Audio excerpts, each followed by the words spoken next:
Bienvenidos a la mejor asesoría educativa. En esta oportunidad vamos a continuar con el interesante tema del análisis del aire atmosférico, tema fundamental en termodinámica en muchas universidades. Hasta ahora ya hemos visto las siguientes propiedades: la temperatura ambiente, también conocida como temperatura de bulbo seco, la presión total de cierta cantidad de aire atmosférico, que no es más que la presión del aire más la presión de vapor, o lo que es lo mismo, la presión de la humedad que exista en la misma. Recuerda que cuando mencione masa de vapor de agua o presión de vapor de agua, me refiero a la humedad que existe en ese aire. También hemos visto la humedad específica y la importantísima propiedad conocida como la humedad relativa. ¿Te has perdido de estos videos? No te preocupes, acá en la mejor asesoría educativa siempre te dejamos todo a la mano. Entra acá en la esquina superior derecha de la pantalla y comienza a dominar realmente este importante tema. También se explicó en dichos videos estas dos fórmulas que ves en la parte superior: la relación que existe entre la humedad relativa, phi, y la humedad absoluta o específica, denotada por la letra omega. Muy bien, el día de hoy al fin entenderás, sin lugar a dudas, la diferencia que existe entre las tres temperaturas fundamentales de este tema, a saber, la temperatura de rocío, la temperatura de bulbo húmedo y la temperatura de saturación adiabática.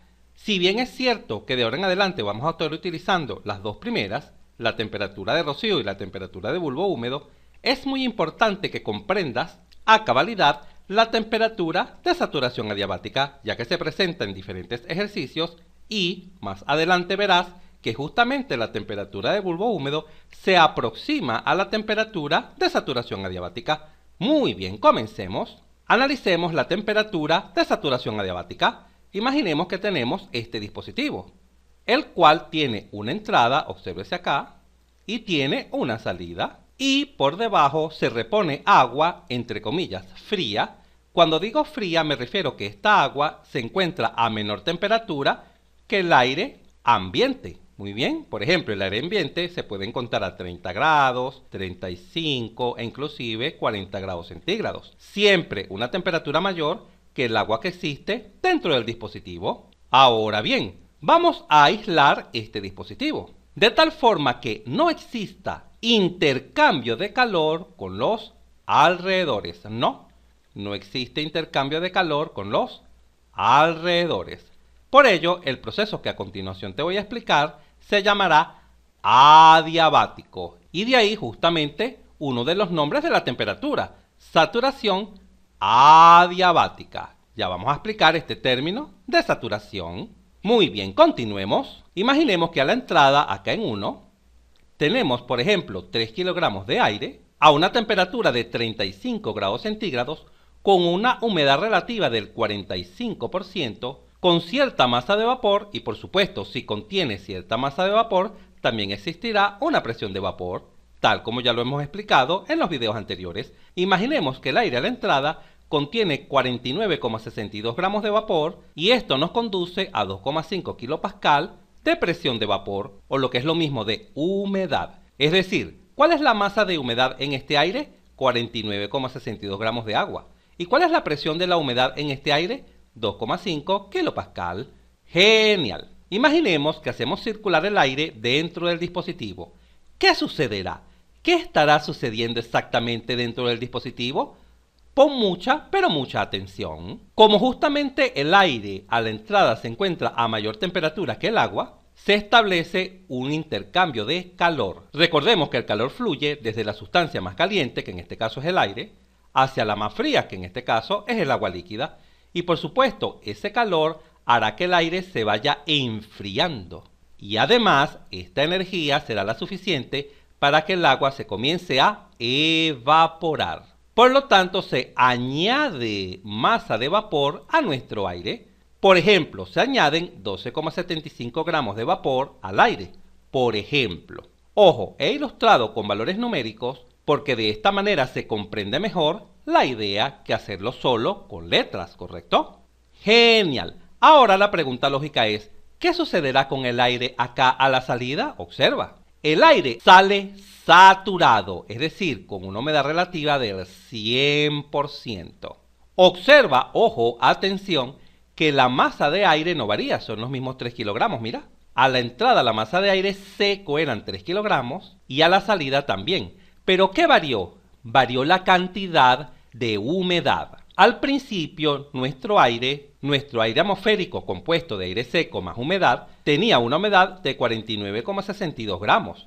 Pero como se le añadió humedad al aire dentro del dispositivo, sale ahora con una mayor humedad, mira, con 62,37 gramos de agua. ¿Y por qué 62,37? Porque simplemente a 49,62 le sumamos esta masa que se agregó dentro del dispositivo, obteniendo como resultado este valor. Ahora bien, recordemos que cuando el aire se encuentra saturado es porque cualquier cantidad adicional que se añada de vapor, esta comenzará a condensar, es decir, a pasar del estado gaseoso, que es vapor de agua, al estado líquido, a agua líquida. Esto también lo hemos explicado con lujo de detalles en los primeros videos que ya te recomendé. Ahora bien, observa que la presión de vapor también ha aumentado. A la entrada eran 2,5 kPa y a la salida es de 3,17 kPa. ¿Y por qué aumentó la presión de la humedad? Justamente porque la masa de vapor aumentó, es decir, se añadió vapor a nuestro aire. Observa lo sencillo del proceso. Entra aire con cierta cantidad de humedad. Ese aire, como está más caliente que el agua fría, se comienza a dar una transferencia de calor, le transfiere energía al agua, esta se evapora, entregándole vapor al aire, o lo que es lo mismo, entregando humedad al aire, saliendo este en el estado de aire saturado, es decir, con una humedad relativa del 100%. Finalmente, para sellar esta idea, vamos a visualizar este proceso en un diagrama temperatura-entropía. Recuérdese que al entrar el dispositivo existía cierta cantidad de humedad, pero la misma se incrementó al añadir vapor de agua a nuestro aire, tal como ya se explicó. Ahora bien, ¿qué sucede? Al añadir más humedad, la presión de vapor se incrementa. Obsérvese acá, la presión de vapor a la entrada era de 2,53 kPa y a la salida es de 3,17 kPa. Por ello, debemos dibujar dos líneas de presión. Ahora bien, no pierdas de vista que este diagrama es para la humedad, para el vapor de agua, ojo, para el agua, mucho cuidado. A la entrada el agua se encontraba en estado gaseoso, acá en 1. En lo que conocemos vapor de agua, o lo que es lo mismo, humedad, humedad en estado gaseoso. Al añadir humedad, aumentamos la presión hasta llegar justamente a este estado. Recuérdese que esta línea verde destacada es la línea de saturación. Recordemos el domo de saturación. ¿Lo has olvidado? No te preocupes, acá siempre te dejamos toda la mano. Entra acá en la esquina superior derecha de la pantalla y domina hoy mismo el domo de saturación en termodinámica. Muy bien, recordemos que a partir de este punto, que en las tablas se conoce con la letra G, el agua comienza a cambiar de fase. Si se encontraba en estado gaseoso, al llegar a este estado está a punto de cambiar al estado líquido acá, a entrar en esta zona que es el estado de mezcla. Mezcla líquido-vapor. Además, vale mencionar que la temperatura de salida de nuestro aire, esta temperatura de 25 grados centígrados, obsérvese acá en el diagrama, mira, 25 grados centígrados, siempre coincide con la temperatura del agua del dispositivo, es decir, 25 grados centígrados. Esto no es casualidad, siempre la temperatura del aire a la salida, del aire saturado, coincide con la temperatura del agua fría líquida dentro del dispositivo. También vale mencionar que esta temperatura se llama de saturación porque justamente el aire sale saturado del dispositivo. Y no olvides que se llama adiabática porque el dispositivo está aislado con respecto al ambiente. Es decir, no existe transferencia de calor entre los alrededores y todo lo que está sucediendo dentro del dispositivo. Muy bien, continuemos. En esta misma pantalla vamos a colocar acá debajo la temperatura de rocío. Vamos a explicarla. De tal forma que puedas comparar en tiempo real y claramente la diferencia que existe entre la temperatura de saturación adiabática y la temperatura de rocío. Imaginemos que tenemos el mismo aire, el que tenemos acá en 1, a la entrada del dispositivo. Es decir, son las mismas condiciones. Se tienen 3 kilogramos de aire, la temperatura de 35 grados centígrados, humedad relativa del 45, presión de vapor de 2,5 kPa y cierta cantidad de humedad que era de 49,62 gramos. Tenemos exactamente el mismo estado. Pero, ¿cómo funciona o cómo trabaja la temperatura de rocío? Obsérvalo acá. La primera diferencia fundamental entre la temperatura de saturación adiabática y la temperatura de rocío es que en la temperatura de saturación adiabática, la de arriba, se añade humedad, se añade vapor de agua. En cambio, en la temperatura de rocío no se añade humedad, no se añade vapor de agua. Esta es una diferencia fundamental. Y por lo tanto, al no añadir más humedad o más vapor de agua, pues la masa de vapor permanece constante. Y por supuesto, la presión de vapor también permanece constante, porque tal como ya hemos visto, si se aumenta la masa de vapor, también aumenta la presión de vapor. O si disminuye la masa de vapor, también disminuye la presión de vapor. Estas dos propiedades están íntimamente relacionadas. Ahora bien, en este momento te preguntarás, pero profesor, entonces ¿cómo podemos llegar al estado de saturación donde nuestra humedad que se encuentra en estado gaseoso, acá en el estado inicial, se comienza a condensar? Bueno, observa de la siguiente manera, simplemente disminuyendo la temperatura. Observa esta pequeña tabla. La primera columna es la de la temperatura de nuestro aire, de este aire que está acá a la entrada de este. Muy bien. Recuerda que él se encuentra inicialmente a 35 grados centígrados. Y luego la temperatura del ambiente comienza a disminuir. Mira, continúa bajando. Ahora bien, ¿qué pasa cuando la temperatura disminuye? ¿Qué pasa con la humedad relativa? Observa.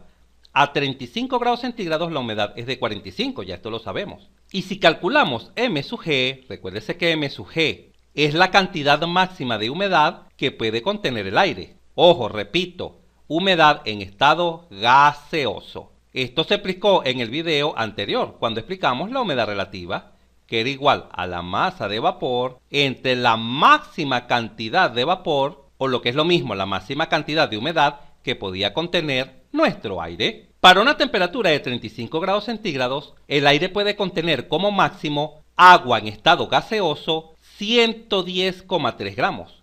Pero a medida que la temperatura disminuye, mira, cuando disminuye 5 grados, la cantidad máxima que puede contener ese aire a 30 grados centígrados antes de comenzar a condensar es de 85,5 gramos. Y así sucesivamente a 25, ahora la capacidad máxima de aire es menor. Y llega un momento, ojo, atención, en que la temperatura disminuye a tal punto que justamente la cantidad máxima de vapor o de humedad que puede contener el aire coincide con la que ella tiene. Recuerda que nuestro aire contiene inicialmente 49,62 gramos. Mira cómo estos dos valores coinciden, observa. Coinciden. Justamente a esa temperatura en que coinciden es la conocida temperatura de rocío o temperatura de punto de rocío. Y por supuesto, si miramos lo que sucede con la humedad relativa se va incrementando. Para 35 es 45, para 30 es 58, 25 es 79. Y justamente a esa temperatura mínima, el aire se encuentra saturado porque la humedad relativa es justamente del 100%. ¡Qué fácil y sencillo es! Para dejar bien en clara esta idea, vamos a ilustrarla en un diagrama temperatura-entropía. Acá lo tenemos, mira lo que sucede. La presión permanece constante, no varía, pero la temperatura comienza a descender, a disminuir. Inicia en 35 grados y comienza a disminuir. Y llega un momento en que esa temperatura se encuentra justo en este punto, acá en el estado 2. Y ya sabemos que este punto es el punto de saturación, donde el vapor de agua comienza a condensar. Y justo en esa temperatura, la cual en este caso es 21 grados centígrados, es la conocida temperatura de punto de rocío. En conclusión, observa acá en esta misma pantalla la gran diferencia que existe entre la temperatura de saturación adiabática y la temperatura de rocío.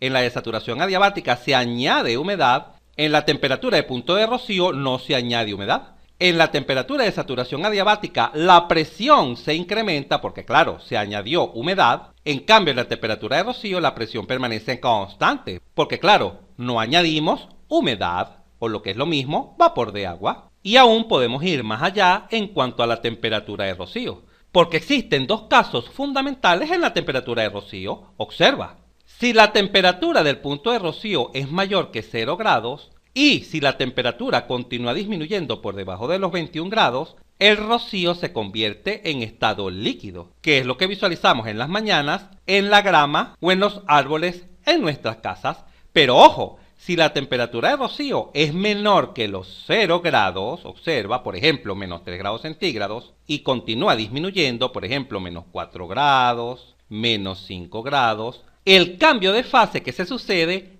es al estado sólido, se llama un rocío sólido, conocido también como escarcha. Ahora bien, ¿por qué esto sucede? Muy fácil, recordemos que el agua a presión atmosférica se congela a los 0 grados centígrados, ¿correcto? A los 0 grados el agua se congela, por ello este es el punto de referencia para saber si cuando se llega al punto de rocío y continúan disminuyendo la temperatura, ésta se convierta en rocío líquido o en rocío sólido. Finalicemos nuestro video observando lo que sucede con la temperatura de bulbo húmedo. La temperatura de bulbo húmedo es muy sencilla. Si toman un termómetro y lo colocan en el aire, se llama temperatura de bulbo seco. Pero si al bulbo, el bulbo es esto que está acá, esta parte inferior, si a ese bulbo se le rodea un algodón húmedo y se toma de nuevo la temperatura, esa temperatura tomada con este termómetro, que está rodeada, repito, de humedad en su bulbo, es conocida como temperatura de bulbo húmedo. Y esta temperatura de bulbo húmedo en general es menor que la temperatura de bulbo seco, que es esta otra temperatura que está acá. Pero de ahora en adelante nosotros vamos a aproximar la temperatura de bulbo húmedo a la temperatura de saturación adiabática, porque realmente no son la misma temperatura, porque se obtienen de forma distinta, pero ojo, atención, se pueden aproximar sin ningún tipo de problemas. En resumen, vamos a estar trabajando con la temperatura de rocío y la temperatura de bulbo húmedo. ¡Genial! Si este video te fue útil, suscríbete a nuestro canal, así nos ayudas a crecer. Si te gustó, dale un like, y si conoces a alguien, algún compañero, amigo o familiar que le pueda servir esta información, por favor compártela y continúa aprendiendo de forma rápida y fácil sobre este tema mirando este video para que veas cómo entenderás mucho más este punto